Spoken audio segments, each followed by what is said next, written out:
Hi மக்களே, சின்னஞ்சிறு கிளியே சீரியல் மகா சங்கமம் ஏப்ரல் 15, 2026 என்ன நடந்துச்சுன்னு பார்க்கலாம். அதுக்குமே நம்ம channel Tamil serial talk subscribe பண்ணி லைக் பண்ணிக்கோங்க.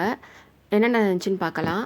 ஊர் தலைவர்லாம் பரசுராம் வீட்டில் திரு தாத்தா இருக்காங்கள்ல, அவங்கள கூப்பிட வராங்க. இதுமாரி ஊர் மரியாதை நீங்கள் தான் ஏற்றுக்கணும், உங்களுக்கு தான் பரிவட்டம் அப்படின்னு சொல்கிறாங்க. எனக்கு எதுக்கு வேறு யாராச்சும் கொடுக்கலாம்ல அப்படின்னு சொல்லும் போது, இல்லை நீங்கள் தான் பெரியவர், நீங்கள் தான் எடுத்து நடத்தி தரணும் அப்படின்னு சொல்கிறாங்க. சரின்னு சொல்லிடுறாங்க அவங்களும். அடுத்தது எல்லாரும் தலைவர்கள்லாம் சேர்ந்து கிருபா வீட்டுக்கு போகிறாங்க. அங்கே கிருபா ஃபோன் பேசிகிட்டு இருக்காரு. வாக்கு தான் முக்கியம் அப்படின்னு அப்படி இல்லைன்னா நீங்கள் என்ன வேணாலும் பண்ணுங்கன்னு யார்கிட்டயோ பேசிகிட்டு இருக்காரு. அப்போ தான் இவங்க உள்ளே போய் நுழையிறாங்க. உட்கார சொல்கிறாரு.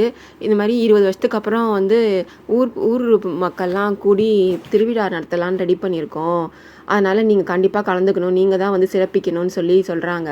அதெல்லாம் இருக்கட்டும், எனக்கு தான் ஊர் மரியாதை பருவட்டை தான் எனக்கு தான் முதல்ல கிடைக்கணும். இப்போ 20 வருஷத்துக்கு முன்னாடி தெரியும்ல என்ன நடந்துச்சுன்னு அப்படின்னு அவங்களெல்லாம் மேட்றாரு அவர். இவங்கெல்லாம் முழிச்சிட்டு உட்காந்துருக்காங்க. ஃபஸ்ட்டு தான் அவங்க பரசுராம் அவங்க திரு தாத்தாட்ட சொல்லிட்டு வந்துட்டாங்கல்ல, ஊர் மரியாதை ஏற்றுக்கணும்னு. இவங்களுக்குலாம் என்ன பண்ணுறதுனே தெரியல, முழிச்சிட்டு இருக்காங்க. என்ன பார்த்துட்ருக்கீங்க அப்படின்னு கேட்கவும், ஒன்றும் இல்லைன்னு நீங்கள் கண்டிப்பாக வந்துடுங்கன்னு பத்திரிக்கைலாம் வச்சு தட்டில் கொடுத்துட்டு வராங்க. இவங்க வெளில பேசிகிட்டு இருக்காங்க. இவர் நம்ம தான் பரசுராம்கிட்ட சொல்லிட்டோம், அவரை தான் ஏற்றுக்க ஊர் மரியாதையை, இவர் என்னன்னா இப்போ இப்படி சொல்கிறாரே அப்படின்னு பேசிகிட்டு இருக்கும்போது, நம்ம எதுவாக இருந்தாலும் இப்போ சொல்ல வேணாம், ஊருக்கு வரும்போது நம்ம பேசிப்போம், ஏன்னா அவர் ஏற்கனவே சொல்லியிருக்காருல்ல வேறு யாருக்காச்சும் தரலாம்ல அப்படின்னு அதனால் அவர்கிட்ட புரிய வச்சுக்கலாம், கிருபா தான் ஒரு மாதிரியான ஆள் அப்படின்னு பேசிக்கிறாங்க. அடுத்தது எல்லாரும் கிளம்புறாங்க. திரு வீட்டில் எல்லாரும் ரெடி ஆகிட்டிங்களா அப்படின்னு கேட்டு கிளம்புறாங்க. மகா எங்கே காணும்னு பரசுராம் தாத்தா கேட்குறாரு. ஏன் எதுக்கு அவலாம் வரணும்னு அந்த கவிதா கேட்குறா. உடனே ஏன் வரக்கூடாது அப்படின்னு திவ்யா, நம்மளை வீட்டில் ஒரு ஆள் தான் அவளும் அப்படின்னு திவ்யா சப்போர்ட்டிவாக பேசுகிறா. மகாவுக்கு சப்போர்ட்டிவாக திவ்யா பேசுகிறா. உடனே அதை பார்த்துட்டு கோவமாக உள்ளே போயிடுறா கவிதா. அடுத்தது ஃபோன் பண்ணுறாங்க. கவிதா இந்த கௌதமுக்கு ஃபோன் பண்ணுறா. இது மாதிரி இதான் சரியான நேரம், நாங்கள் திருவிழாவுக்கு நாங்கள் குடும்பத்தோடு போகிறோம், நீ திருவோட கதையை முடிக்க இது சரியான சான்ஸுன்னு சொல்லிகிட்ருக்கா. இங்கே மகா என்னென்னா, அம்மா சொன்னது மாதிரி இது நோட்டில் அம்மா சொன்னது எல்லாமே நடந்திருக்கு, இவர் உயிருக்கு எந்த ஆபத்தும் வரக்கூடாதுன்னு சாமிகிட்ட வேண்டிகிட்டு இருக்கா. இந்த பக்கம் கவிதா கௌதமுக்கு ஃபோன் பண்ணி எல்லாரும் திருவிழாவில் பிஸியாக இருப்பாங்க, அதனால் நான் யாரும் இது அவங்க திருவை கண்டுட்ருக்க மாட்டாங்க, நம்ம கரெக்டாக திருவை போட்டு தள்ளிட்டு நம்ம சந்தேகம் வராத மாதிரி நம்ம பண்ணணும் இதை அப்படின்னு பேசிகிட்டு இருக்காங்க. உடனே கௌதம் சொல்கிறான், நான் உங்களை ஃபாலோ பண்ணி உங்களுக்கு தெரியாமே வரேன், சரியான நேரத்தில் திருவை போட்டு தள்ளிடுறேன் அப்படின்னு பேசிகிட்டு இருக்கான். இங்கே சாமிகிட்ட வேண்டிகிட்டு இருக்கான் மகா. 18 நாள் பூஜை பண்ணணும்னு சொல்லியிருக்காங்க, அதனால நம்ம பூஜை பண்ணிகிட்ருக்கேன். அம்மா நோட்டில் சொன்ன மாதிரி எல்லாமே நடக்குது, நான் நோட்டில் சொல்கிறது எல்லாமே நடக்குது. அம்மா அவர் உயிருக்கு கண்டம்னு சொல்லியிருக்கிறாங்க, அதனால் நீ தான் சாமி கூடவே இருந்து அவரை உயிரை காப்பாற்றணும், நான் ஒன்றையும் கூட்டிகிட்டு போகிறேன் அப்படின்னு சாமியை எடுத்து பேக்கில் வைக்கிறா. பேக்கில் எடுத்துகிட்டு வெளில வரா. அவள் கவிதா நீ தானே காப்பாற்றிட்டுருக்கன்னு நினச்சிட்ருக்க திரு உயிரை, உன் முன்னாடியே நான் அவனோட உயிரெடுக்கிறேன் அப்படின்னு மனசில் நினச்சிக்கிட்டு போகிறா. இவங்க என்ன எப்போத்தாலும் இதே மாதிரியே நம்மளை அவர் கூட வரக்கூடாதுன்ற மாதிரியே யோசிக்கிறாங்க அப்படின்னு இவங்களை நம்ம ஃபாலோ பண்ணணும் அப்படின்னு இவங்களால தான் தெருவுக்கு ஆபத்தே வரும், இவங்கள தான் ஃபாலோ பண்ணணும், இவங்களை நம்ம ஃபாலோ பண்ணாவே போதும் அப்படின்னு அவளும் நினச்சிக்கிட்டு போகிறா. அங்கே இந்து வீட்டில் எல்லோரும் கிளம்புறாங்க. அங்கே கிளம்பிகிட்டு இருக்கும்போது, என்ன இவ்வளோ லேட் பண்ணுறீங்க, கிளம்புங்கன்னு சித்ரா ஜெயந்தியை சொல்கிறா. ஆம்பளைங்களுக்கு என்ன ஈஸியாக ஒரு வேஷ்டியை கட்டி வந்துடுவாங்க, பொம்பளைங்க அப்படியா, புடவை கட்டணும், அதுக்கேற்ற மேட்சிங் ப்ளவுஸ் போடணும், பூ வைக்கணும், பொட்டு வைக்கணும், அதுக்கேற்ற மாதிரி ஹேர் ஸ்டைல் பண்ணணும், எவ்வளோ இருக்குது, அது இல்லாமல் எல்லாத்தையும் ரெடி பண்ணணும், வேலை எல்லாத்தையும் முடிக்கணும், இவ்வளோ இருக்குது, அவங்க ஈஸியாக கிளம்பிடுவாங்க அப்படின்னு சொல்லிகிட்ருக்கா. சரின்னு பேசிகிட்டு இருக்கும் போதே, உங்கள் வீட்டுக்கார் வந்தால் திட்டுவார், அதனால தான் சொல்கிறேன் சித்தி அப்படின்னு சொல்கிறாங்க சித்ரா. எங்கள் வீட்டுக்கார் என் புருஷன் பொம்பளையாக பிறக்கணும், நான் ஆம்பளையாக பிறக்கணும், எனக்கு பொண்டாட்டியாக அவர் வரணும், நான் அவருக்கு புருஷனாக வரணும், நான் அவருக்கு வேலை சொல்லி அந்த வேலை செய் இந்த வேலை செய்யின்னு டார்ச்சர் பண்ணணும், இதுதான் என்னோடய ஆசை அப்படின்னு சிரிச்சிட்டு இருக்காங்க. உடனே அங்கே கிருபா வராரு. கிருபா வந்து என்ன திவாகர் வரலையான்னு கேட்குறாரு. திவாகர் என்ன வரல மாமா அப்படின்னு சொல்லி சொல்கிறாங்க ஜெயந்தி. நான் ஃபோன் பண்ணேன் அப்படின்னு சொல்கிறாரு. நான் ஃபோன் பண்ணிட்டேன் மாமா, அவர் எடுக்கலை, நீங்கள் ஃபோன் பண்ணி பாருங்கள் அப்படின்னு சொல்லவும் ஃபோன் பண்ணுறாரு கிருபா. திவாகர் அட்டன் பண்ணுறான். இது மாதிரி கேட்குறாரு கிருபா, என்ன நாங்கள்லாம் திருவிழா கிளம்பிட்டோம், நீ என்னடா இன்னும் வரலையா அப்படின்னு கேட்கவும், இல்லைண்ணே ஒரு சின்ன வேலை இருக்குது, நீங்கள்லாம் போங்க நான் பின்னாடி வரேன் அப்படின்னு சொல்கிறாரு. இவர் வந்து திவ்யா வந்து அடித்தால, அவளை பழி வாங்கிறதுக்காக அவள் வந்து எங்கே இருந்தாலும் அவளை தேடி பழி வாங்கணும், அவளை வந்து அழுவ வைக்கணும் அப்படின்றது தான் அவனோட இப்போதைக்கு வன்மமாக இருக்கான் அவன் மேலே. அண்ணனுக்கு தெரிஞ்சால் வந்து அண்ணன் வந்து ஒரு பொம்பளை அடி வாங்கியிருக்கேன்னு திட்டுவார். அவளோட கதையை முடிச்சுட்டு அடுத்தது தான் அண்ணன்ட்ட சொல்லணுன்ற மாதிரி சொல்கிறான். உடனே அவரும் சொல்கிறார், எனக்கு பரிவட்டம் கட்டும்போது நீ பக்கத்தில் இருக்கணும், அதனால தான் சொல்கிறேன், சீக்கிரமாக வா அப்படின்னு சொல்லி கிருபா சொல்கிறாரு. உடனே சரிண்ணே நான் நீங்கள் போங்க நான் பின்னாடியே வரேன்னு திவாகர் சொல்லிவிட்டு ஃபோனை வச்சிடுறான்.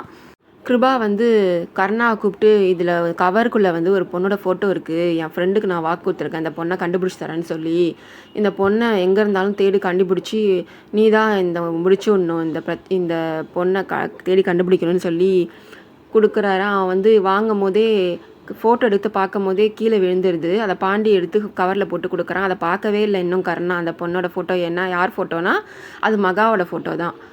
அது இவன் பார்க்கவே இல்லை. எல்லாரும் கிளம்பி வெளில போகிறாங்க. அப்போதைக்கு கருணாக்கு கால் தடுக்குது. உடனே பயப்படுறா இந்து. ஏற்கனவே கனவு கண்டிருக்கால, அதெல்லாம் பழிச்சிருமோன்னு பயந்துக்கிட்டு அவள் வந்து பயப்படுறா. இந்த கோயில் தான் வந்து அந்த சித்தர் கொண்ட கோயில் தான் அவளும் கிளம்பி போகிறா. உடனே நான் காரில் வரல, நான் வந்து கருணா கூடயே வரேன்னு ஜெயந்தியில் சொல்லிவிட்டு பாண்டியை வந்து காரில் வர சொல்லிவிட்டு இவள் வந்து கருணா கூடயே பைக்கில் போகிறா. எல்லாரும் கிளம்பி போகிறாங்க. அங்கே வந்து திருக்குடும்பத்தில் எல்லாரும் கிராமத்துக்கு போய் கோயிலில் போய் சாமியெல்லாம் பார்த்துட்டு ஊர் பெரியவங்க இருக்காங்களா அவங்கள்ட்ட பேசிகிட்டு இருக்காங்க. நான் எத்தனையோ தடவை சொன்னேன், நீங்கள் தான் கேட்கல அப்படின்னு சொல்கிறாரு பரசுராம் வந்து தலைவர்கள்ட்ட. நீங்கள் தான் எனக்கு வந்து முதல் மரியாதை பண்ணணும், பரிவட்டை கட்டணும்னு ஆசைப்பட்றீங்க, அதனால தான் நான் ஒத்துக்கிட்டேன் அப்படின்ற மாதிரி சொல்கிறாங்க. அவங்க இவர்கிட்ட சொல்கிறதுக்காக ரெடியாக நிற்கிறாங்க. இது மாதிரி பரிவட்டை வந்து கிருபாக்கு கட்டுறதா ரெடியாக இருக்கும் போது இவர் இப்படி சொல்லவும் அவங்க எதுவுமே வாய் திறக்க முடியலை. உடனே ஐயர் சொல்கிறாரு, இந்த 20 வருஷத்துக்கு முன்னாடி இந்த திருவிழா நடக்காததுக்கு காரணமே கிருபா தான் அப்படின்ற மாதிரி பேசிகிட்டு இருக்காங்க. அவர் இது மாதிரி அவருக்கு தான் முதல் மரியாதை வேணும்னு அவர் சொல்லிட்டாரு அப்படின்னு சொல்லி பேசிகிட்டு இருக்காங்க.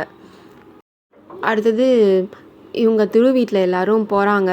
ஒரு வீட்டில் வந்து சாவி ஒருத்தர் தராரு, இந்த வீட்டிலே தங்கிக்கோங்க, எதிர்த்தாப்புல ஒருத்தவங்க வருவாங்க, அவங்க வீட்டுக்கு அவங்களுக்கு இந்த சாவியை கொடுத்துருங்கன்னு சொல்லிட்டு மேலேயும் வீடு இருக்குது கீழேயும் வீடு இருக்குது, எது வேணுமோ உங்களுக்கு பிடிச்ச மாதிரி எங்கே தங்கியிருக்கோமோ தங்கிக்கோங்கன்னு சொல்லிட்டு போகிறாங்க.